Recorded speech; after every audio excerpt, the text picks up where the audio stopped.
আসসালামু আলাইকুম।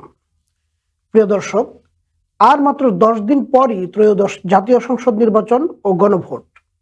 ভোট নিয়ে যে আর কোনো অনিশ্চয়তার অবকাশ নেই তার সবচেয়ে বড় প্রমাণ ইতোমধ্যে নিবন্ধিত প্রবাসী ভোটারদের 1,94,914টি পোস্টাল ব্যালট বাংলাদেশে এসে পৌঁছেছে।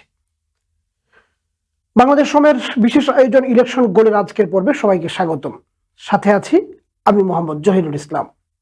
এছাড়া সোমবার বেলা 11টা পর্যন্ত মোবাইল অ্যাপের মাধ্যমে নিবন্ধনকারীদের মধ্যে 7,66,862টি ব্যালট পৌঁছে গেছে প্রবাসীদের কাছে।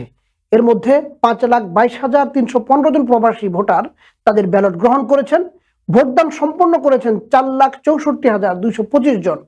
আর সরাসরি ভোটের প্রচারণা এখন চারদিক মুখর হয়ে যাচ্ছে। প্রধান দুই জোটের দুই প্রধান নির্বাচনী প্রচারে ছুটে চলছেন দেশের এ প্রান্ত থেকে ও প্রান্ত পর্যন্ত। একে অপরের সমালোচনা যেরকম মুখর হচ্ছেন, পাশাপাশি দিচ্ছেন নতুন নতুন প্রতিশ্রুতি। কিন্তু কয়েকটি বিষয় একেবারেই প্রচারের বাইরে রয়েছে, যে বিষয়ে মুখ খুলছেন না কোনো রাজনৈতিক দল বা জোট। এর মধ্যে রয়েছে জুলাই হত্যাকাণ্ডের চলমান বিচার প্রক্রিয়া, সেটা কিভাবে কত দ্রুত নিষ্পত্তি হবে এবং এ নিয়ে নতুন সরকার কি কৌশল অবলম্বন করবে তা নিয়ে কোনো কথা বা প্রতিশ্রুতি কেউই দিচ্ছেন না। জুলাইয়ের লড়াইয়ে যারা অংশ নিয়ে শহীদ হয়েছেন, আহত হয়েছেন, পঙ্গুত্ব বরণ করেছেন, তাদেরকে নিয়ে ভবিষ্যতে কি পরিকল্পনা, তাদের নিরাপত্তা নিশ্চিত করা নিয়ে কি করা হবে, এ বিষয়ে যেন কারো কোনো দায় নেই। কেউ এ বিষয় নিয়ে কোনো কথা বলছেন না। বিগত 17 বছরের গুম, খুন, নির্যাতন ও অর্থনৈতিকভাবে ক্ষতিগ্রস্ত যে সমস্ত ব্যক্তি এবং পরিবার, তাদের নিয়েও কোনো আলাপ নেই আলোচিত সাগর রুনি হত্যাকাণ্ডের বিচারের বিষয়ে কোনো ধরনের কথা।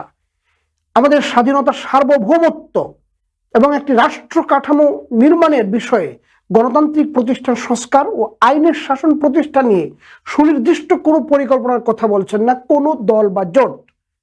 সব যেন চেপে আছে গণভোটের ঘাড়ে।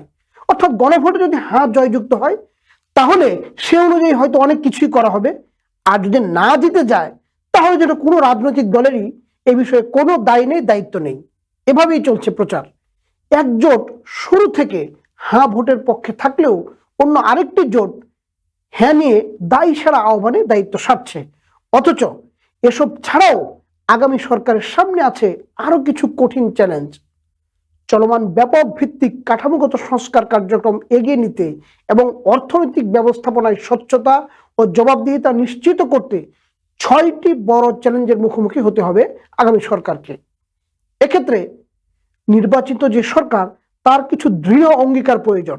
নতুন সরকারকে বাংলাদেশের দুর্বল অর্থনীতি ও আর্থিক খাতে স্থিতিশীলতা ফিরিয়ে আনতে, বিনিয়োগ বাড়ানো ও যুব সমাজের জন্য কর্মসংস্থান সৃষ্টি, দুর্বল রাজস্ব ব্যবস্থাপনার ব্যাপক ভিত্তিক সংস্কার করে সরকারের আয় বাড়ানো, ডলারের বিপরীতে টাকার বিনিময় হারের নতুন কাঠামো পুরোপুরি বাস্তবায়ন করা, উচ্চ মূল্যস্ফীতি নিয়ন্ত্রণ এবং প্রবৃদ্ধি পুনরুদ্ধারের ক্ষেত্রে সরকারের চ্যালেঞ্জ সবচেয়ে বড় বলে বিবেচিত হচ্ছে। এসব চ্যালেঞ্জের পাশাপাশি আগামী সরকারকে আরো 12টি চ্যালেঞ্জ মোকাবেলা করতে হবে, যার মধ্যে রয়েছে এলডিসি উত্তরণের জন্য সময় বৃদ্ধি, মূল্যস্ফীতি নিয়ন্ত্রণ যেটা আমরা আগেই বলেছি, ব্যাংক ব্যবস্থার পুনর্গঠন ও কর্মসংস্থান বৃদ্ধি, বিশেষ করে খেলাপি ঋণ আদায় এবং পাচারকৃত অর্থ ফেরত আনা। এছাড়া আছে বিনিময় হার ধরে রাখতে রিজার্ভ বাড়ানো, রাজস্ব বৃদ্ধির মাধ্যমে স্বাস্থ্য, শিক্ষা ও সামাজিক সুরক্ষায় বরাদ্দ বাড়ানো। অন্যান্য চ্যালেঞ্জের মধ্যে আছে ঋণের চাপ সামাল দেওয়া, জ্বালানি নিরাপত্তা নিশ্চিত করা, অর্থনৈতিক কর্মকাণ্ডে নারীর অংশগ্রহণ বাড়ানো, বিশেষ করে স্থাবর সম্পত্তিতে নারীর অধিকার নিশ্চিত করা।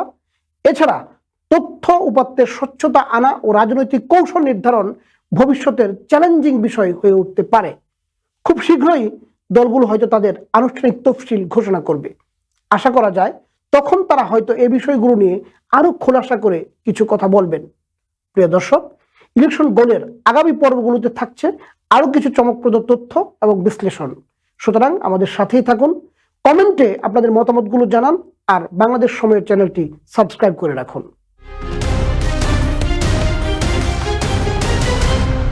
বাংলাদেশ সময়, সবার আগে দেশ।